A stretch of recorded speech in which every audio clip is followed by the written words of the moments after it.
Hello guys, and today when I saw a photo of Tuareg people in Mali with a Ukrainian flag after they have neutralized the very big column of Russian Wagner group soldiers, I've decided we need to talk more about this event and what actually Russian Wagner group is doing in Africa.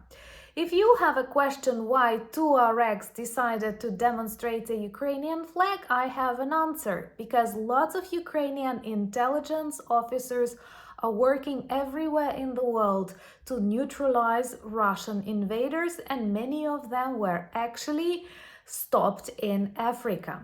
So what is Wagner doing there? Of course, nothing good.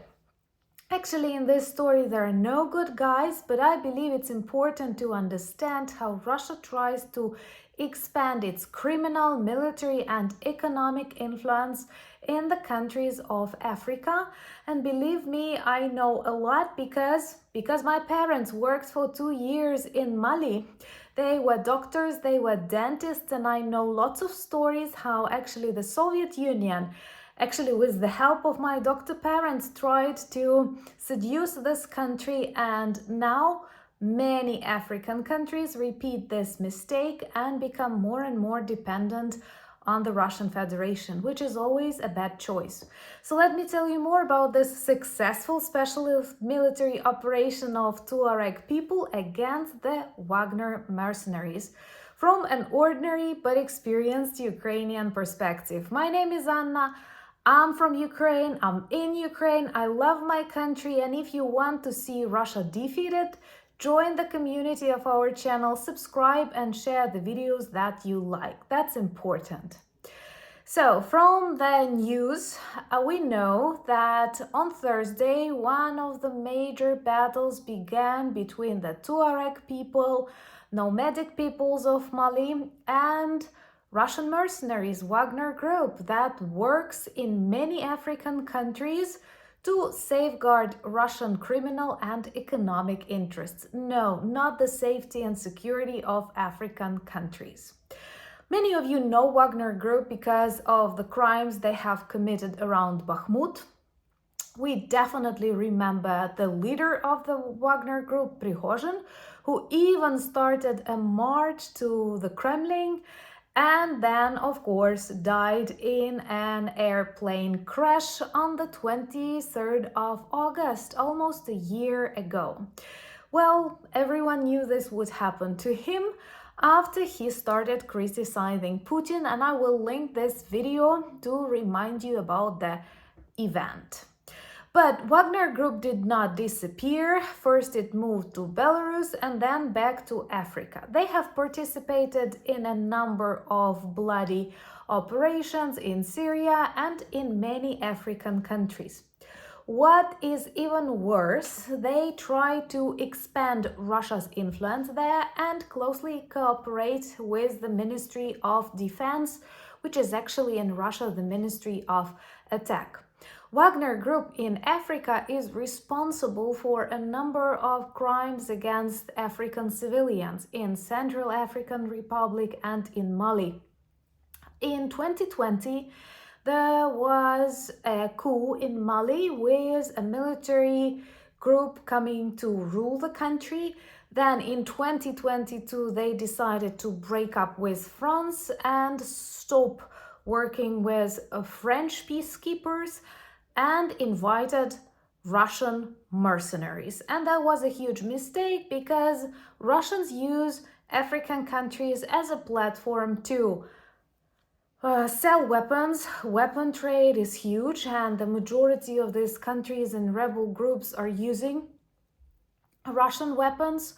Also, to control natural resources of this beautiful continent, there are lots of mines, gold mines, various jewels, and mercenary groups, Wagner groups, try to control them and actually act as invaders and criminals, getting access to all these treasures of Africa and, of course, looting them for the sake of their own financial interests and maybe partially for the sake of Russia.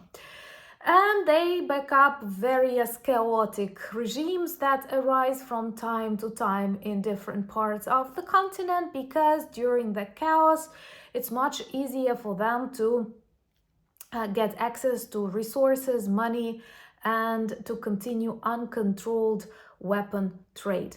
This is evil. And we have to defeat Russia on every continent. Subscribe and like if you agree with me, and I'm sure if you're a sane person and you care about the future of the world, your own country, your culture, you want to see the collapse of the Kremlin, same as I do. And in Africa, there are lots of Wagner soldiers, especially now when Putin's opinion about them is quite complex.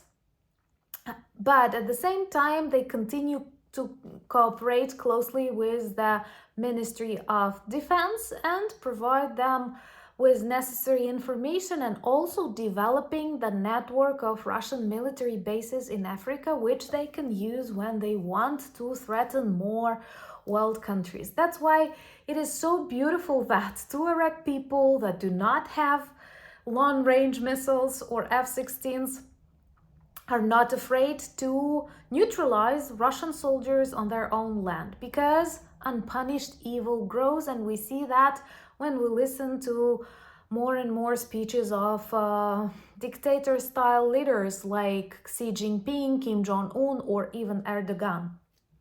So anyway, bad things are happening in Africa because of Russian interference. And hopefully Wagner Group will not feel that safe anymore on the continent. Ukrainian intelligence services also help with that. There were a number of successful operations when dozens of Russian mercenaries were neutralized there. And in the recent one where Ukrainians did not participate, but Tuaregs took the floor, if it's possible to say so, more than 20 Russian mercenaries were neutralized, the columns of them. Then Tuareg people also got control over weapons and armored vehicles that Wagner was using, and perhaps now they will continue using this equipment against the remains of Wagner. And also a popular Russian Wagner propagandist that had his channel Gray Zone was neutralized too. And I think that in this kind of war, information and fake news and disinformation and Russian propaganda plays a very important role. That's why people who help spread this toxic hatred are also our enemies.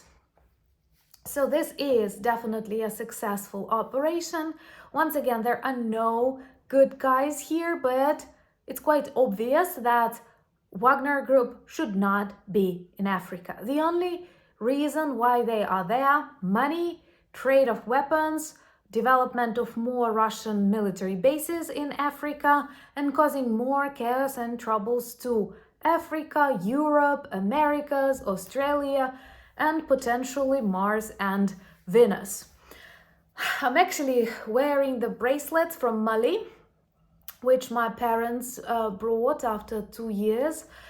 They've been there without me. I was not born yet, but they were on a mission as Soviet doctors working in a children's hospital. And they were doing good things, but looking from a modern perspective, I understand this is the way Russia, Soviet Union tried to expand its zone of influence. And unfortunately, many of these countries have good memories about these good people, actually. But they copy-paste this attitude to modern Russia and trust it, when in reality, and same as back in the Soviet times, they are using this trust, they are using this cooperation for the serious benefits of Russian economy, stealing their natural resources. You know that Russia is a specialist in dig and sell economy. That's the only thing they can do. They cannot create, they cannot invent, but they love stealing. And I remember one story that I will share at the end of this video. It's a funny story. Maybe some of you won't like it, but it was our family story when my father first arrived to Africa. He had a neighbor, a family, and a wife was from a Tuareg origin. And you know that according to African traditions, it's okay to walk topless. It's not okay to expose any part of your leg. So she was walking like that, understanding that these Soviet doctors were desperate to smoke and drink coffee on the balcony when she was just doing her home chores.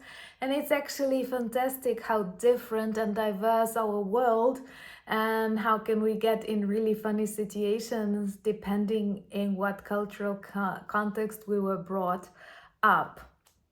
So later she realized that like it's different for Ukrainian people, and she kind of laughed at them because she saw how puzzled they were to see her topless, and it was fun for her. She was a university teacher. She knew she's doing everything okay according to her Mali culture. But according to my father's culture, that was definitely an excitement. I hope this will not offend you, but that's the story that I often heard when being a student, told by my father. He had lots of stories from Africa, and I can definitely share more of that sometime after we win. There are lots of good stories I can share after we win, same as lots of beautiful things like these bracelets. I wear them from time to time, and I think Africa is beautiful, and Africa should be free from Russian mercenaries, same as every corner of this world, every corner of this galaxy. Let me know what are the other topics you would like to discuss. Don't be afraid of the escalation, same as these Tuareg people are not afraid of Russian soldiers. Join me on Instagram, X, Threads, and Discord. We have a beautiful merch shop with lots of good items that work well as reminders and conversation starters, and all the links that you need are in the description of this video. Thank you for buying me coffees, becoming my patrons and sponsors of the channel, helping our community grow 150,000 friends. That's amazing. I'm blessed to have you in my life. I'm very grateful as a person. I'm very grateful as a Ukrainian. And believe me, you have millions of brave friends here. During these challenging times, we feel your support, and we have to remain united because unpunished evil grows, and we don't want that. That's why Russian evil has to be punished, and punished hard. Slava Ukraini!